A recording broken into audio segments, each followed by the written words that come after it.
Alright, it's the Undertaker time. I don't care which one order you watch, it really doesn't matter. But if you want, you can go on my channel. I probably won't. I might I'll video response it. But my Triple H, I'm going to go ahead and video responses to the Triple H top 10 list.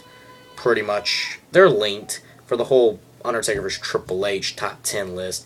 They're linked, so that's what I need to do. Just like the whole Triple H, it's kind of match quality, the meaning, the big stage, etc. That's kind of what revolves on how I graded this. My personal favorites, how much I enjoyed it, does obviously take effect as a biased person. Anyway, everyone's a biased person. Don't give me that shit. Yeah, let's just jump right in. Honorable mention. I know this was 7 for Triple H, but I really couldn't think this through, and probably going to disagree with this later, but oh well. Yeah, the honorable mention is the Armageddon Hell in a Cell. Kind of like with Triple H, it's not really Undertaker that did a big part. Although he did chokeslam Rikishi off the Hell in a Cell, which was a pretty mark-out moment for that time. And with 5 other people, it really didn't rely on the Undertaker a whole lot. So even if he didn't do that, it still would have been like, probably still would have been a good match. But that was a mark-out moment for that match. But that's our honorable mention. Number 10, versus Edge One Night Stand 2008 in that TLC. The storyline was good. They already had the WrestleMania match. Not the SummerSlam Hell in a Cell match yet, but the WrestleMania match they already had.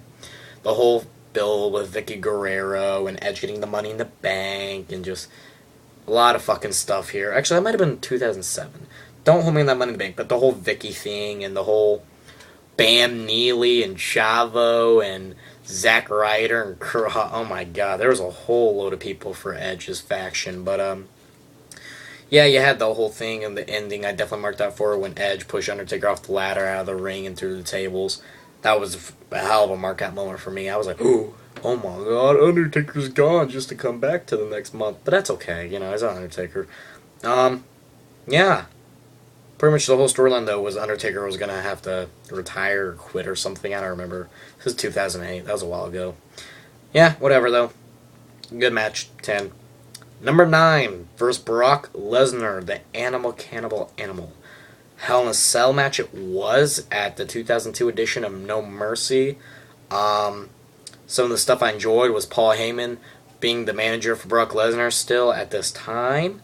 I enjoyed the fact it was a Hell in a Cell. I thought it showed some toughness for Brock since he wasn't even there for like half a year yet. Maybe at half a year other than OVW. So he wasn't there very long. This was during his biker gimmick, but there's also other matches above that had his biker gimmick, so I can't diss too much on that, but oh well.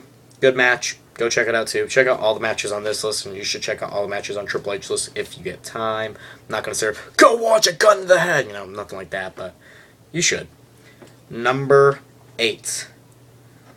This is a match that I forgot about, but definitely enjoyed when I watched it a couple times. Vengance 2002 versus The Rock and Kurt Angle. Some of the fun moments in this was when Kurt Angle and Rock, I think Rock did a fucking choke slam on Kurt Angle or some shit. They're stealing each other's finishers, and that red glow is fucking annoying. I'm watching this stupid 1-hour edition of Raw. Thank you. Anyways, I'm gonna turn my computer because I need more light. Anyways, but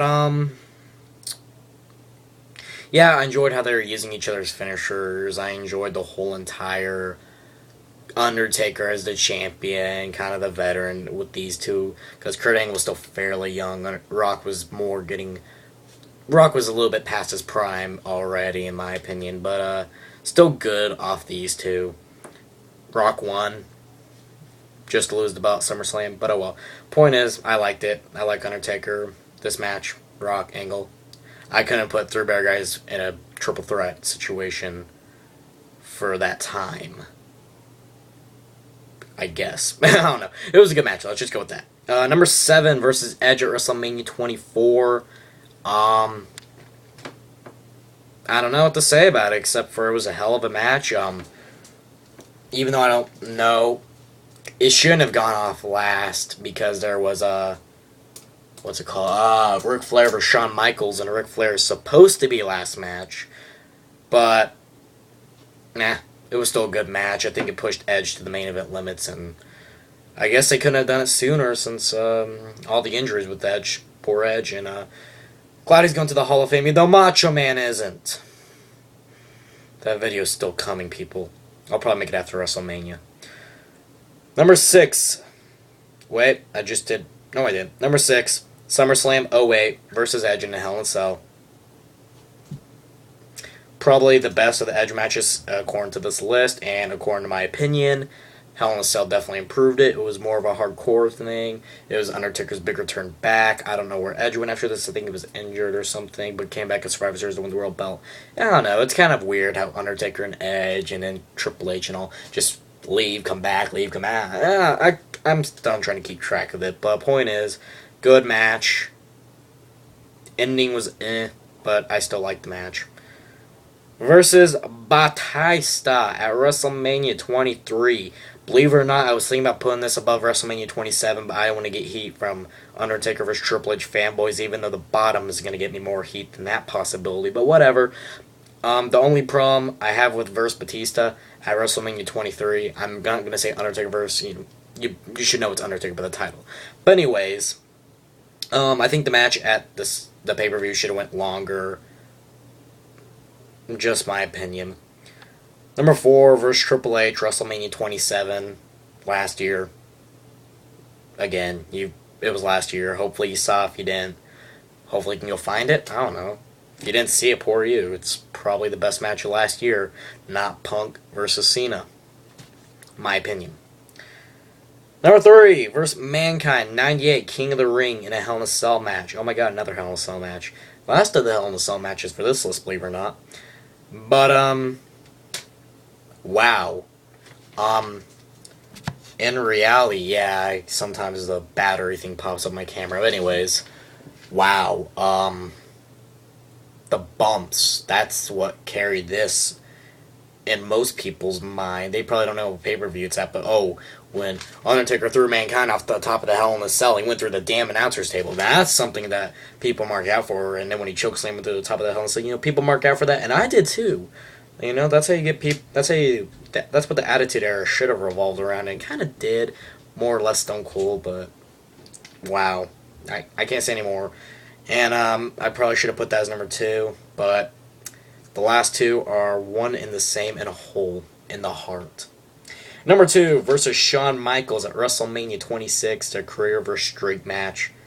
The reason this is so up there was the match quality was great, and just the storyline, unlike the first edition, it did have a storyline. The whole God versus Devil thing that Shawn tried to pull, which was pretty neat.